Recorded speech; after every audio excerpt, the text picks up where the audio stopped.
Hey everyone, Matt Palmer here. I am super excited for a conversation today about a topic that I've had passion for a long time, kind of went to sleep on it for a little bit, and then it's really popped up, which is open source networking.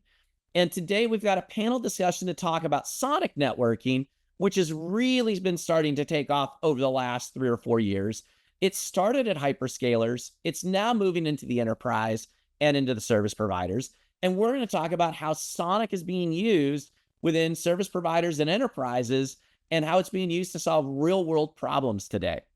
So with that, let's jump into our panel interview.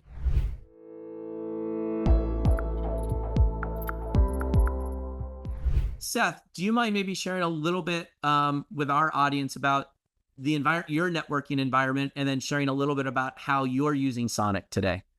Absolutely. I'd love to. Yeah, so we actually have had an infrastructure in our data center. We have a small private cloud data center that we utilize to provide website hosting, virtual private server hosting. We're often creating a small virtual private cloud for clients to be able to, work within that in a small environment, often a virtual environment. As our business scaled, it became clear that we had outgrown our existing network infrastructure and needed to evaluate other options.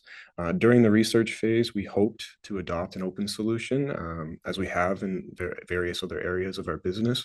After researching and testing a few options, we were happy to see SONiC meet our requirements. And today, SONiC is being deployed and will soon be the foundation and backbone of our network infrastructure. And to talk a little bit on the design of that, it is a spine leaf topology. We are using BGP EVPN VXLAN configuration. To get a little more technical for anyone watching that might care, it is symmetric IRB with MC lag on border leafs, on the leaf switches, and also we do have border leafs as well for edge routing configurations. Awesome. No, that sounds like a great use case as well. And Ilona, you're seeing a lot of people deploy SONiC in a lot of different places. What are you starting to see in terms of how SONiC is being deployed today, and how do you use it at Aviz?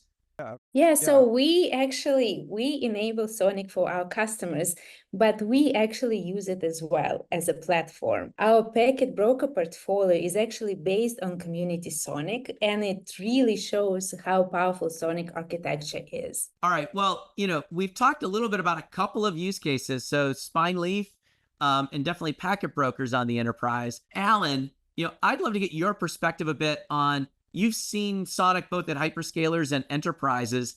How are you seeing it fit into the enterprise networks? Yeah, so I think I'll answer that in a different way, Matt. I mean, I think some people have the impression that SONiC is only for hyperscalers, right? That's what it's designed for. In our experience, that's not the case at all. To understand why that is, it's important to understand why hyperscalers adopt SONiC in the first place. And, it resolves a number of challenges for hyperscalers. Agility, they have the ability to change the network as business conditions change. Cost efficiency, they've managed to save a ton of money. The next one is scalability, the ability for the network to grow again as businesses change. And then openness, and that's the ability to avoid vendor lock-in, to have a choice of hardware. So that's why the hyperscalers go for it. The exact same reasons apply in the enterprise as well. Who doesn't want to save money? Who doesn't want more flexibility? Who doesn't want scalability? And we're seeing, out there, large and small enterprises beginning to adopt SONiC. There's big names like Walmart, Target, and we're starting to see penetration now into finance and into telecoms as well. If you're in charge of a network and you're not looking at SONiC and you're not looking at open networking, you really ought to be looking over your shoulder. Because what's happening is that organizations where, there's a reluctance to adopt open networking or the expertise is not in-house, they're going out and they're hiring people with open networking experience and getting them to implement it because the benefits are so big, they can't be ignored anymore. I see if I can chime in here also, because, I absolutely agree with Alan, and we have started SONiC enablement really for Fortune 500 companies. And perfected this recipe in terms of support and the end-to-end stack. What we see right now that many companies actually starting to adopt SONiC is because the choices and the cost savings it provides, the proprietary solutions do not offer. And it really mirrors, I think, the adoption of how Linux started in this industry. Only a few high-tech companies adopted Linux in the beginning, and now it's adopted pretty much across every tech company in the industry. And we are proud to be leading this transformation with SONiC in the networking infrastructure, together with our customers, partners, and great support from community. So we kind of call our end-to-end networking stack as a easy to deploy, monitor, and support button. So with this button, we would say SONiC is now ready for pretty much anyone. From my perspective, just being in networking, I'm a dinosaur, right? For being in networking for 25 years, and also at SDxCentral for the last 10 years. What's been really interesting to me is that if I start to look at where new technologies get adopted first, one of the very first ones is packet brokers, which is not a surprise to see this with SONiC. And then the second one is deployment of new data center or cloud capabilities, which is what we're hearing from Julius and from Seth. So with that, I'd like to hand it back over to Seth and Julius and ask a question of, I always get asked from enterprises of, oh, if I got to go to open source, which is great, how do I manage it? Gee, how do I control it? Where do I go? So could each of you maybe share a little bit of perspective? And Seth, I'll ask you to go first around what are you doing to sort of manage SONiC in your environment, and how do you integrate it with everything else that you already have? We're happy to report that we are actually a Viz client. We do utilize their Ones platform, which has been absolutely fantastic in the deployment of SONiC. It really, through their telemetry agent and their orchestration agent, it really provides, a single pane of glass for you to be able to manage the environment, troubleshooting, simplifying troubleshooting in every capacity, simplifying operations. The other cool aspect of it is it actually also provides a unified API, or I believe a REST API, that will allow us to really, as we automate our processes moving forward, it's really going to allow us to simplify and streamline our operations. Also, the API is available as a means of easily managing the environment. Any configuration changes that you used to have to do before on multiple switches because you're making a big change, well, you can do it all at once. So that really, day-to-day tasks will definitely, I can foresee it already happening. It's going to be a little bit easier with Ones. It just means your management's going to come to you and ask you to do more with less. Oh yeah, my schedule's going to have to get reallocated somewhere else. Yep. Julius, can you share a little bit about how you've integrated SONiC into your network and how you're managing it? We're just doing it old school with the CLI, which is kind of hard on the community SONiC. Took a while to get the configuration going, but once we got it all set up, it should be all the same. We're not gonna touch the spines much after it's set up, so it's just gonna switch packets for us and route. We'll see later on if we need to do something, but all the configuration happens on the host because that's where all the VLANs get added, and we have all the automation there already going. So that's actually why we went for this type of topology. That's pretty cool. If I translate what you're saying is that you've automated the host configuration so that really you don't even need to manage the network because you've already integrated and tied those together. That's incredibly powerful. That's really cool. Well, maybe to pivoting to one last question with everybody, which is I would love to hear, and Julius, let's start with you. I'd love to hear your perspective on the considerations that you used when selecting SONiC over different approaches to build your network, and how should other people, from your perspective, take into account those considerations? We didn't want another vendor lock-in. We had Lenovo switches before, which served us well, but Lenovo stopped that project, so we couldn't upgrade. So we looked at Juniper, and which we ended up buying as well. SONiC, Enterprise SONiC, and I feel like Enterprise SONiC is really, really good. I mean, I set it up in Jiffy, really. But we still kind of felt like we could be locked in there, kind of.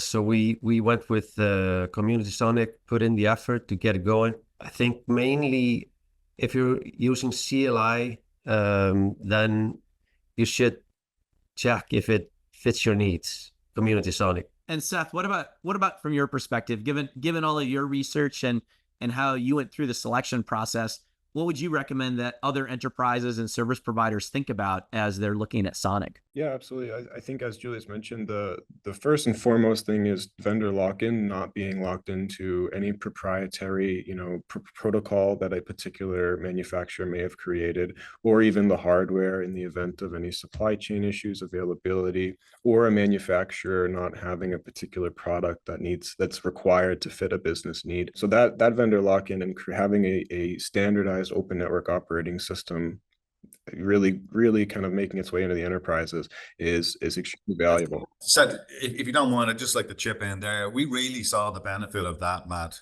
during the supply chain crunch caused by COVID. We had customers who were service providers who, had used traditional networking, used, the usual names like Juniper and Cisco. And then suddenly, lead time spiked to 18 months or 2 years. It couldn't have happened at a worse time for these service providers, right? Because the bandwidth requirements had shot up again due to COVID, right? Because everyone's at home working and, need more and more bandwidth. They couldn't get it. I was basically, saying the same thing as Alan, is that the not being hindered by any supply chain instances, always having availability, always having choices. And then also from a technical perspective, important when seriously evaluating SONiC is to also make sure, of course, that SONiC can do everything that you're looking to do. But then it's also definitely an important question to ask, what else can it do? What other flexibility and scalability that it provides, or these things that it's bringing to the table are extremely valuable in the enterprise, just as it is in the hyperscalers. That's why the hyperscalers are using it. It's why it's their choice. So confirming that it can do everything that you're looking for in the enterprise, that you'll receive all of the benefits, no vendor lock-in or any proprietary protocols. It's really something that should be considered carefully and evaluated to the fullest. Definitely a story that we hear over and over. Alona, do you have anything that you'd like to add? Yes, so well, in our opinion, there are several key factors that customers should consider when adopting SONiC, and often summarized as 3 C's. So there are choices, control, and cost savings. And let me explain you what I mean by each of these key elements. So number 1 is choices. SONiC offers flexible and open source networking environment that supports a variety of hardware and software options. And this really allows organizations to choose from a broad spectrum of hardware, including Cisco, Arista, NVIDIA, and others, and really avoid that vendor lock-in, promoting a more competitive and innovative technology ecosystem. So number 2 is control. With SONiC, organizations gain control over network operation system at the source code level, and with that, they can really choose the hardware switch they want at any time. And with Avis Stack, they get the operating control on all what they need to manage and get support with. And cost savings, as everybody mentioned, by moving away from proprietary solutions and embracing open source, organizations save a lot on operating and capital expenditures. So by focusing on these 3 C's, choices, control, and cost savings, and look for an easy to deploy, monitor, and support button that would really help them to transform their networking infrastructure into more competitive and innovative infrastructure. There's one thing that I could maybe add that we looked at. We found that many vendors didn't keep their virtual images updated. So like if you wanted to set up a lab which would completely imitate our setup, we weren't able to. Community SONiC, of course, is always built with the virtual images alongside the actual hardware images. So that was also a big factor. Julius, I'd like to double click on that for a moment, because I think there is actually a really interesting point, because there's this testing aspect that you bring with this, but I think there's another aspect, which is security, right? If you're running old images, you're not going to necessarily be, you're going to have some potentially exposure. From both of your perspectives, and this is really for you and Seth, Do you see this as a benefit of having the community maintain this and then having an enterprise that supports it from a security perspective as well? Yeah, I mean, we focus on customers that want immunity from like privacy. So we wanted also open source that we could trust, you know, like not having some backdoors and stuff like that, which we have seen with big vendors. So that was also a factor. And Seth, what role did security play in your selection criteria on SONiC? Yeah, absolutely. You know, every network solution needs to be secure. You know, anything that if it's online, it can be compromised one way or another. The possibilities there. So being able to utilize SONiC and the community that's behind it, knowing that there are extremely skilled developers working on this, both in the community itself openly, and also then particularly with the enterprise versions, that is definitely, it's a very trustworthy thing. You know, there can have some faith that if there is any problems with it, any vulnerabilities just from bad code or whatever, that it's likely going to be found. You know, there's a lot of great minds working on this collaboratively to create a worthwhile and operating system that is extremely flexible. Absolutely. Well, I'd like to just add in 2 cents as to part of the reason why I'm personally so excited by SONiC. When we started SDxCentral a long time ago, right? It was the start of SDN. It was the start of open source networking and open source networking switches.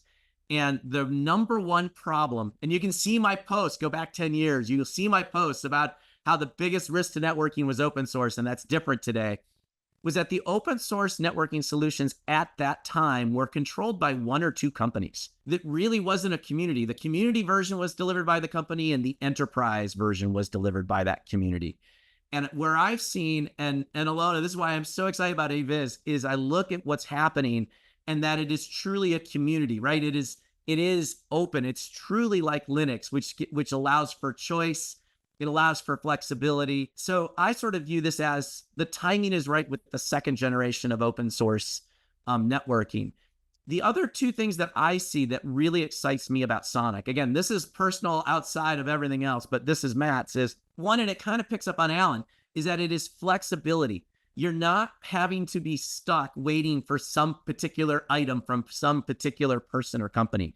It allows you the flexibility to move at the speed of your business or your organization. And that kind of gets to my last point, is speed. And it's not speeds and feeds of terabytes and gigabytes and all that. It's the speed of getting something done.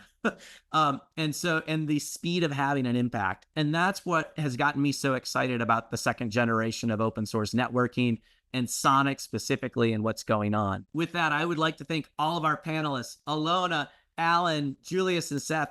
Thank you so much for your time today to talk about SONiC, open source networking, and really adoption within the enterprise. And shoot, now you got me all fired up. I'm all excited. I want to go do a bunch more stuff with open networking that I haven't done in a while. So thank you all, and I hope you all have a wonderful afternoon.